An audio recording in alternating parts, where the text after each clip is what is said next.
नमस्कार. भारतीय जनता पार्टी प्रदेश कार्यालयामध्ये आयोजित या पत्रकार परिषदेमध्ये आपल्या सगळ्यांचं स्वागत. आज जनाब संजय राऊत यांनी पुन्हा एकदा मुंगेरी लाल के हसीन सपने या सिरीजचा पुढचा भाग मांडला. जनाब संजय राऊत असं म्हणाले की जेव्हा आमचं सरकार येईल तेव्हा भारतीय जनता पार्टी 80% रिकामी होईल.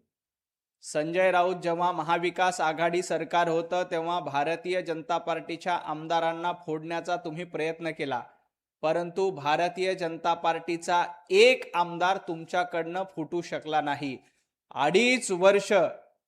सलग अडीच वर्ष उद्धवजी ठाकरे मुख्यमंत्री असताना भारतीय जनता पार्टीचे आमदार फोडण्याचा प्रयत्न केला. आमच्या प्रवीण भाऊ दरेकरांवर गुन्हा दाखल केला, प्रसाद लाड यांच्यावर गुन्हा दाखल केला, गिरीश महाजन यांच्यावर तर मोकोका लावण्याचा प्रयत्न केला, परंतु संजय राऊत तुम्हाला आणि तुमच्या मालकाला भारतीय जनता पार्टीचा साधा नगरसेवक आणि कार्यकर्ता फोडता आला नाही. आणि आज तुम्ही मुंगेरी लाल के हसीन सपन्याप्रमाणे सांगतायत की आम्ही 80% भारतीय जनता पार्टी रिकामी करू.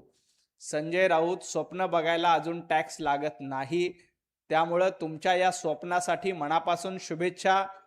तुमचं सरकार कधी येणार नाही आणि चुकून सरकार आलं तरीही भारतीय जनता पार्टीचा साधा नगरसेवक, साधा कार्यकर्ता तुम्ही फोडू शकणार नाही. 2.5 वर्ष तुम्ही प्रयत्न केले. 2.5 वर्ष भारतीय जनता पार्टीच्या आमदारांना 1 रुपयाचा निधी दिला नाही. भारतीय जनता पार्टीच्या आमदारांच्या विरोधामध्ये खोटे गुन्हे दाखल करण्यासाठी कसोशीने प्रयत्न केले. तत्कालीन विरोधी पक्षनेते माननीय देवेंद्रजी फडणवीस साहेबांना कशी अटक करता येईल यासाठी षडयंत्र रचलं, परंतु तुम्हाला भारतीय जनता पार्टीचा केस देखील वाकडा करता आला नाही. आता तुम्ही 80% भारतीय जनता पार्टी रिकामी करण्याची भाषा करताय, परंतु आपला 100% पक्ष रिकामा झालाय. त्याच्याकडे बघा. आपल्या पक्षाची वाताहत झाली, आपल्या पक्षाचा बचत गट झालाय, त्याच्याकडे लक्ष द्या. नाहीतर येणाऱ्या काळामध्ये हा बचत गट देखील उरला नाही. टमटम मध्ये 4 लोक बसतात तशी अवस्था उबाटा गटाची होईल.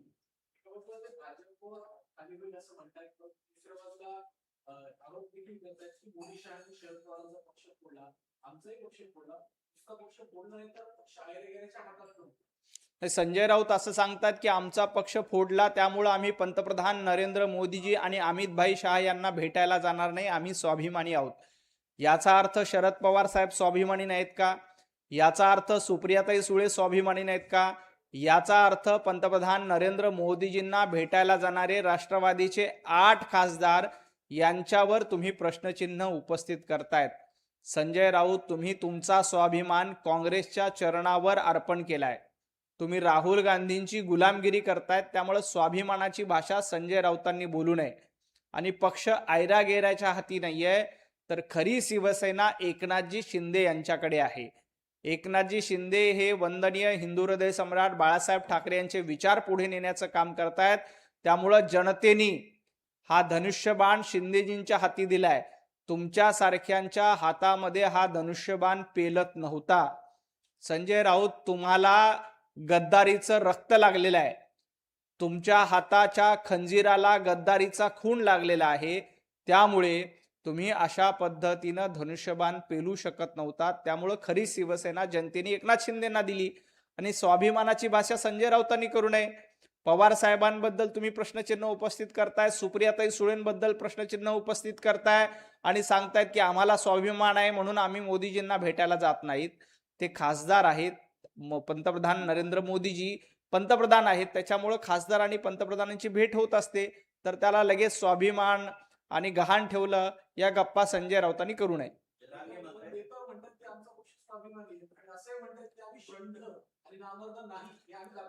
जनता ठरवत असते की कोण शंड आहे आणि कोण नामर्द आहे. संजय राऊत, तुमचा पक्ष शंड आणि नामर्द आहे जनतेनं ठरवलंय. त्यामुळं विनाकारण बढया मारण्याच्या गप्पा करू नका. तुम्हाला महाराष्ट्रातल्या जनतेनं शंड, नामर्द आणि अपयशी असे 3ही शिक्के तुमच्यावर लावलेले आहेत. आता संजय राऊत एवढेच मर्द असतील, माझं त्यांना चॅलेंज आहे, येणाऱ्या ग्रामपंचायतच्या निवडणुकीमध्ये संजय राऊत अलिबागचे आहेत, अलिबागच्या कुठल्याही गावामध्ये निवडणुकीला उभं राहा. भारतीय जनता पार्टीचा साधा कार्यकर्ता संजय राऊतांना ग्रामपंचायतीच्या निवडणुकीत देखील पराभूत करेल. त्यामुळे संजय राऊतांना मर्दुमकीची टेस्ट द्यायची असेल, एवढीच संजय राऊतांना मर्दुमकीची टेस्ट देण्याची खुमखुमी असेल तर ग्रामपंचायत निवडणूक, गेला बाजार महापालिका निवडणूक, हिम्मत असेल तर विधानसभा निवडणूक लढून दाखवा. कोण मर्द आहे कोण नामर्द आहे हे जनतेच्या कोर्टामध्ये सिद्ध होईल. एक वर्षापूर्वी संजय राऊतांना आव्हान दिलं होतं की परत असाल तर आपण टेस्ट करू.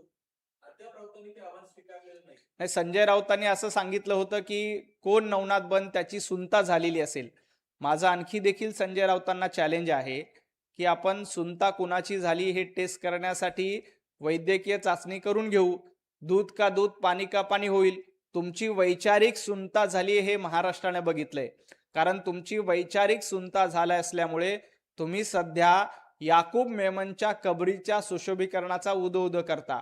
तुम्ही औरंगजेब फॅन क्लब चालवतायत. त्यामुळे तुमची वैचारिक सुनता झालेली महाराष्ट्रानं बघितली, पण तुमची खरोखरीच सुनता झालेली असण्याची देखील शक्यता आहे. तुम्ही मला चॅलेंज केलं होतं, मी या चॅलेंजला कधीही तयार आहे. संजय राऊतांमध्ये हिम्मत असेल तर संजय राऊतांनी ठिकाण सांगावं, संजय राऊतांनी डॉक्टर सांगावा, संजय राऊतांनी हॉस्पिटल सांगावं, संजय राऊतांनी वेळ सांगावी. वेळ संजय राऊतांचा, ठिकाण संजय राऊतांचं, डॉक्टर संजय राऊतांचा. पाहिजे तिथं टेस्ट करायला तयार आहे. पण संजय राऊत घाबरलेत, कारण त्यांना माहिती आहे की आपली वैचारिक सुनता बरोबर फिजिकल सुनता देखील झालेली असल्यामुळे संजय राऊत या आव्हानाला गेल्या जवळपास वर्षभरापासून प्रतिसाद देत नाहीत. कारण त्यांना माहिती आहे की आपलं बिंग फुटेल, यामुळं संजय राऊत पळ काढतायत. संजय राऊतांचं म्हणणं असं आहे की शरद पवारांचे खासदार कुठेही जाणार नाहीत संजय राऊत. पण आज पवारांचे नेतृत्व असणारे खासदार पंतप्रधानांची भेट घेत आहेत. पवार कौतुकाची बोल बोलतायत. सुळे कार्यक्रमात भाजपने सांगतात. मग राऊतांचा दावा किती करायचा? नाही, संजय राऊतांनी असा दावा केला होता की 25 वर्ष महाविकास आघाडीचं सरकार राहील. संजय राऊतांचा दावा खोटा ठरला. संजय राऊतांनी हाही दावा केला होता की आता आमचा एकही खासदार एकनाथजी शिंदे यांच्याकडे जाणार नाही. एक नाही, संजय राऊत तुमचे 6 खासदार नाका खालून निघून गेले, तुम्हाला त्याचा थांगपत्ता लागला नाही. आता पवार साहेबांबद्दल तुम्ही भाकीत करता. आगे आगे देखो होता है क्या. संजय राऊतांना जे स्वप्नात देखील वाटणार नाही ते सत्यात उतरणार आहे.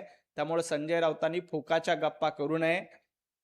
ज्या पद्धतीनं तुमचे 40 आमदार तुमच्या नाकाखालून निघून गेले, तुम्हाला त्याचा भनक लागली नाही, थांगपत्ता लागला नाही. तुमचे खासदार निघून गेले, तुम्हाला त्याची बातमी देखील कळली नाही. आता देखील तुम्ही सदम्यामध्ये आहात. येणाऱ्या काळामध्ये देखो आगे आगे होता है क्या. ते म्हणतात की पवारांचे राष्ट्रवादी डिलिमिटेशनला पाठिंबा देईल असं वाटत नाही, कारण की बिलमुळे राष्ट्राचे विकास आहे. सुप्रियाताई सुळे यांनी याआधी पत्रकार परिषदेमध्ये सांगितलं की महिला आरक्षणाच्या विधेयकाच्या बाजूने आम्ही आहोत. हे याआधीच सुप्रियाताईंनी स्पष्ट केलं. आणि शरद पवार साहेब सुरुवातीपासूनच महिलांना आरक्षण मिळालं पाहिजे यासाठी भूमिका घेत आहेत. महाराष्ट्रामध्ये स्थानिक स्वराज्य संस्थांमध्ये महिलांना आरक्षण मिळावं यासाठी सगळ्यात आधी भूमिका कोणी घेतली तर माननीय शरद पवार साहेबांनी घेतली. आता देखील जेव्हा केव्हा डिलिमिटेशन विधेयक आणि महिला आरक्षण विधेयक येईल तेव्हा शरद पवार साहेबांचा पक्ष हा योग्य तो निर्णय घेईल. महिला आरक्षणाच्या बाजूने सातत्यानं सुप्रियाताई सुळे असतात, शरद पवार साहेब देखील असतात. त्यामुळे लोकसभेमध्ये ते योग्य ती भूमिका मांडतील आणि नेशन फर्स्ट, महिलांचं आरक्षण आधी आणि राजकारण नंतर, याच भूमिकेतून वेगवेगळे पक्ष या विधेयकाला पाठिंबा देतील अशी आम्हाला अपेक्षा आहे.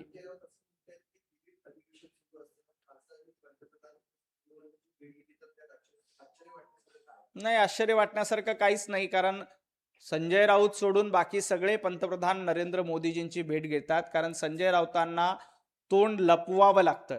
संजय राऊतांना माहिती आहे की आपण पंतप्रधान नरेंद्र मोदीजींच्या समोर तोंड वर करून उभं राहू शकत नाही. 2019ला मोदीजींच्या नावावर मतं मागितली, देवेंद्रजींच्या नावावर मतं मागितली आणि काँग्रेस सोबत जाऊन संजय राऊतांनी स्वतःचं तोंड काळं करून घेतलं. उभाटा गटानं आपलं तोंड काळं करून घेतलं. त्यामुळं त्यांची पंतप्रधान नरेंद्र मोदीजींसमोर उभं राहण्याची लायकी नाहीये. त्यांना भीती वाटते की आपलं तोंड काळं झालेलं आहे. त्यामुळे संजय राऊत कधीही पंतप्रधान नरेंद्र मोदीजींच्या समोर उभे राहू शकत नाहीत, त्यांना भेटायला देखील जाऊ शकत नाही, कारण त्यांना त्याची लाज वाटते. पण ते असं म्हणतात की पंतप्रधान एकत्र जाऊन भेटायची किंवा भेटावं लागते कारण पंतप्रधान संसदेत येत नाही. नाही, पंतप्रधान नरेंद्र मोदीजी संसदेमध्ये येतात, अमित भाई शहा संसदेमध्ये येतात. ज्या वेळेला पंतप्रधान नरेंद्र मोदीजी संसदेमध्ये येतात तेव्हा तुमची पळताभुई थोडी होते. संजय राऊत हा आठवडा संसदेचं कामकाज चालू द्या. पंतप्रधान नरेंद्र मोदीजी संसदेत येऊन तुमच्या प्रत्येक प्रश्नाचा मुंहतोड जबाब देतील. अमित भाई शहा देखील संसदेमध्ये तुमच्या प्रत्येक प्रश्नाचं जशास तसं उत्तर देतील. आम्ही पळ काढणारे पळपुटे नाहीत. आम्ही मातोश्रीमध्ये बसणारे, घरामध्ये बसणारी लोक नाहीत. भारतीय जनता पार्टीचे नेते, भारतीय जनता पार्टीचे पंतप्रधान अमित भाई शहा आणि बाकी सगळे लोक ही प्रश्नांना सामोरे जातात. तुमच्यासारखं मातोश्रीचे दरवाजे बंद करून 2.5 वर्ष घरामधून कारभार करणारे हे पंतप्रधान नरेंद्र मोदीजी आणि अमित भाई शहा नाहीत. आम्ही जनतेच्या प्रश्नाला सामोरं जातो, जनतेच्या प्रश्नाचा सामना करतो, त्याचं सोल्युशन काढतो आणि पुन्हा जनतेतनं निवडून येतो. तुमच्यासारखं घरात बसून काम करणं आम्हाला जमत नाही. मनोज जरांगे पाटील यांनी 29 ऑगस्टच्या आंदोलनाचा अल्टिमेटम दिले सरकारला. सोलापूरच्या दौऱ्यावर होते. त्यांचं म्हणणं असं होतं की सत्ता आणि बहुमताच्या जोरावर सरकारमधील नेत्यांच्या डोक्यात राजकारणाची मस्ती गेली आहे. मराठा समाजाला आरक्षणापासून वंचित ठेवण्याचा कट रचला जातोय. या सरकारचा माज उतरवणे हीच आमची पुढची दिशा असेल. मनोज जरांगे पाटलांना माझी विनंती आहे की मराठा समाजाला आरक्षण देण्याचं काम कुणी केलं? माननीय मुख्यमंत्री देवेंद्रजी फडणवीस साहेबांनी घेतलं. आता कुणबी प्रमाणपत्र सर्वाधिक वैध होण्याचं कामकाज कुणाच्या काळात सुरू आहे? देवेंद्रजी फडणवीस साहेबांच्या काळामध्ये सुरू आहे. मोजके काही टक्के म्हणजे जवळपास 80% कुणबी प्रमाणपत्र हे वैध ठरतायत, त्यांची व्हॅलिडिटी देखील होते. काही ठिकाणी कागदपत्र नसल्यामुळे त्यांना अडचण येते. कागदपत्राच्या अभावी काही ठिकाणी व्हॅलिडिटी होत नाही, परंतु जेवढे प्रमाणपत्र दिले त्यापैकी 80% प्रमाणपत्र ही व्हॅलिडेट झालेले आहेत. जात पडताळणी समितीने देखील ते व्हॅलिडेट केलेले आहे. असं असताना फक्त राजकीय वातावरण बिघडवण्याचा हा प्रयत्न होतोय का, याचं देखील संशोधन केलं पाहिजे. माझी मनोज जरांगे पाटलांना विनंती आहे की आपण माननीय राधाकृष्ण विखे पाटलांसोबत चर्चा करा. काही अडचण असतील तर चर्चेतनं प्रश्न सोडवता येतील, परंतु उठसूट भारतीय जनता पार्टीवर टीका करणं, आमचे महसूल मंत्री चंद्रशेखर बावनकुळे साहेबांबद्दल खालच्या पातळीवरचे शब्द वापरणं हे अतिशय चुकीचं आहे. अशा पद्धतीनं शब्द वापरल्यानंतर जर का मराठा समाजाला न्याय मिळणार असेल तर तुम्हाला मनापासून शुभेच्छा. शिव्या देऊन मराठा समाजाचं हित होणार असेल तर मनोज जरांगे पाटील यांना मनापासून शुभेच्छा. परंतु आपण सरकार सोबत बसून चर्चा करावी. आजपर्यंत जे मराठा समाजाला कुणबीची प्रमाणपत्र मिळाली त्यातले 80% प्रमाणपत्र व्हॅलिडेट झालेले आहेत. त्याबद्दल मनोज जरांगे चकार शब्दांनी बोलायला तयार नाहीत आणि मग बावनकुळे साहेबांना शिव्या दे, देवेंद्रजी फडणवीस साहेबांबद्दल काहीतरी शब्द वापर, असं करून शिव्या देऊन जर का तुम्हाला प्रमाणपत्र मिळत असतील तर माझी मनोज जरांगे पाटलांना मनापासून शुभेच्छा आहेत. त्यांनी शिव्या द्यावेत आणि प्रमाणपत्र मिळवाव्यात. भाजपच्या काही बदल काय करा नाही, भारतीय जनता पार्टी हा सातत्यानं पुढे जाणारा पक्ष आहे. सध्या तरी आमच्या पक्ष संघटनेमध्ये महाराष्ट्र स्तरावर कुठलेही बदल होणारे नाहीत. देश पातळीवर राष्ट्रीय अध्यक्ष नितीन नवीनजी यांच्या अध्यक्षपदाच्या कारकिर्दीनंतर नव्याने समिती गठीत केली जाणार आहे. नवीन कार्यकारिणी, नवीन संघटनात्मक घोषणा या दिल्लीवर योग्य त्यावेळी योग्य त्या ठिकाणी तो निर्णय देश पातळीवर घेतला जाईल. राष्ट्र अशी बातमी जाते की राष्ट्रीय कार्यकारिणीमध्ये जे काही फेरबदल होती किंवा नियुक्ती होती त्या आधारावर महाराष्ट्रातनं काही बदल किंवा काही नेत्यांना जबाबदारी मिळू शकते. तुम्हाला कळलं की मलाही कळेल, मी तुम्हाला सांगतो. सुप्रिया सुळे आणि संजय राऊत यांच्यामध्ये चर्चा झालेली आहे आणि संजय राऊत असं म्हणतात की राष्ट्रवादी शरद पवार गटांनी मदत करणार. राष्ट्रवादी शरद पवार साहेबांचा गट कोणाला मदत करेल हे संजय राऊत तुम्ही सांगू शकत नाही, कारण तुम्ही पवार साहेबांबद्दल काय बोलता हे महाराष्ट्राला माहिती आहे. आता येणाऱ्या काळामध्ये संसदेमध्ये विधेयक आल्यानंतर कोणाची भूमिका काय असेल हे आपल्याला लक्षात येईल. पवार साहेबांची भूमिका सुरुवातीपासून महिलांना आरक्षण मिळालं पाहिजे याबद्दल आग्रही असते आणि पवार साहेब आपल्या भूमिकेवर कायम टिकून असतात. त्यामुळं संसदेमध्ये जेव्हा विधेयक येईल, जेव्हा चर्चा होईल, त्यावेळेला राष्ट्रवादी शरद पवार साहेबांचा पक्ष काय निर्णय घेतो हे पाहणं महत्त्वाचं आहे. आता संजय राऊत रोज उठून नवीन नवीन भविष्यवाणी करत असतात, कारण हल्ली त्यांना संसदेमध्ये काम नाहीये, उभाटा गटामध्ये काम नाहीये. त्यामुळं भविष्य बघण्याचा आणि खोटं भविष्य सांगण्याचा नवा धंदा त्यांनी सुरू केलाय. या धंद्यासाठी शुभेच्छा आहेत. मुंबई महापालिकेच्या नगरसेवकांना टॅब अटक केली जाणार आहे आणि असा एक प्रस्ताव परत समोर येतो अशी चर्चा आहे. या अनुषंगाने ठाकरे गटाने पुन्हा एकदा भाजपला टार्गेट केलं. नाही, ठाकरे गटांनी विद्यार्थ्यांना जे टॅब वाटले होते, त्या टॅबमध्ये किती करोडो रुपयाचा घोटाळा त्यावेळेला झाला होता. विद्यार्थ्यांना अतिशय निकृष्ट दर्जाचे टॅब आदित्य ठाकरे यांच्या कार्यकाळामध्ये वाटले होते. ते टॅब साधे 2 महिने देखील चालले नव्हते. त्यामुळं आदित्य ठाकरे, किशोरीताई पेडणेकर आणि त्यांच्या पक्षाने याचा विचार केला पाहिजे की आपण विद्यार्थ्यांना महापालिकेमध्ये वापरलेल्या वाटलेल्या टॅबचं काय झालं, कशा पद्धतीनं ते टॅब 2 महिन्यामध्ये विद्यार्थ्यांना वापरता देखील येत नव्हते, खराब झाले. अशा पद्धतीचे टॅब घोटाळा करणारे हे उद्धवजी ठाकरे, आदित्यजी ठाकरे आणि त्यांचा पक्ष आहे. आता भारतीय जनता पार्टीच्या नेतृत्वात मुंबई महापालिकेचा कारभार अतिशय उत्कृष्ट सुरू आहे. मुंबईच्या महापौर आमच्या रितुताई तावडे आणि आमचे सर्वच नेते हा मुंबईचा कारभार स्वच्छ आणि पारदर्शक व्हावा यासाठी प्रयत्न करतायत. त्यांनी टॅब देताना ती अडचण केली, त्या घोटाळा झाला.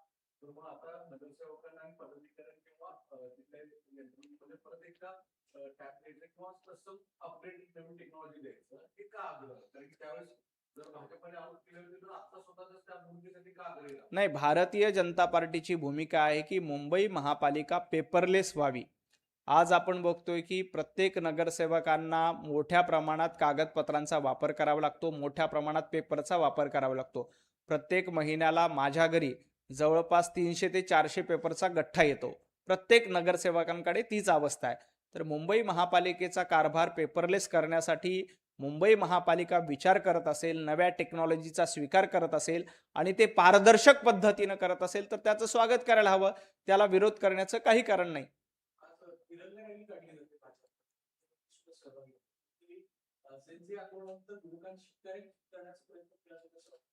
ही तिरंगा रॅली भारतीय जनता पार्टी पहिल्यांदा काढत नाही. तुम्हाला आठवत असेल तर माननीय मुख्यमंत्री देवेंद्रजी फडणवीस साहेबांच्या नेतृत्वात गेल्या वर्षी देखील तिरंगा रॅली काढली होती. त्यामुळे झेंझीचं आंदोलन झालं म्हणून भारतीय जनता पार्टी तिरंगा रॅली काढते असं अजिबात नाही. गेल्या वर्षी जेव्हा देवेंद्रजींच्याच नेतृत्वात तिरंगा रॅली काढली होती तेव्हा कुठं झेंझीचं आंदोलन होतं? भारतीय जनता पार्टी हे स्वातंत्र्याचं आंदोलन म्हणून स्वीकारते आणि याबद्दल दरवर्षी भारतीय जनता पार्टीकडनं तिरंगा रॅलीचं आयोजन करण्यात येतंय. मागच्या वेळेला देखील माननीय मुख्यमंत्री देवेंद्रजी फडणवीस साहेबांच्या नेतृत्वात तिरंगा रॅली काढली होती. आज देखील भारतीय जनता पार्टी सर्वसामान्य नागरिक, कार्यकर्ते यांच्या वतीने वरळी येथे तिरंगा रॅली काढणार आहेत आणि भारतीय जनता पार्टीचे कार्यकर्ते, सर्वसामान्य नागरिक, महाराष्ट्राचे मुख्यमंत्री देवेंद्रजी फडणवीस आणि सगळ्याच पक्षाची लोक या तिरंगा रॅलीमध्ये सहभागी होतील असं आव्हान देखील आम्ही त्यांना केलेलं आहे. कारण हा तिरंगा कुठल्या पक्षाचा तिरंगा नाही, हा देशाचा तिरंगा आहे आणि भारतीय जनता पार्टीचं धोरणच नेशन फर्स्ट या भूमिकेतून असतं. त्यामुळे आज मुंबईमध्ये देवेंद्रजी फडणवीस साहेबांच्या नेतृत्वात तिरंगा रॅली होते.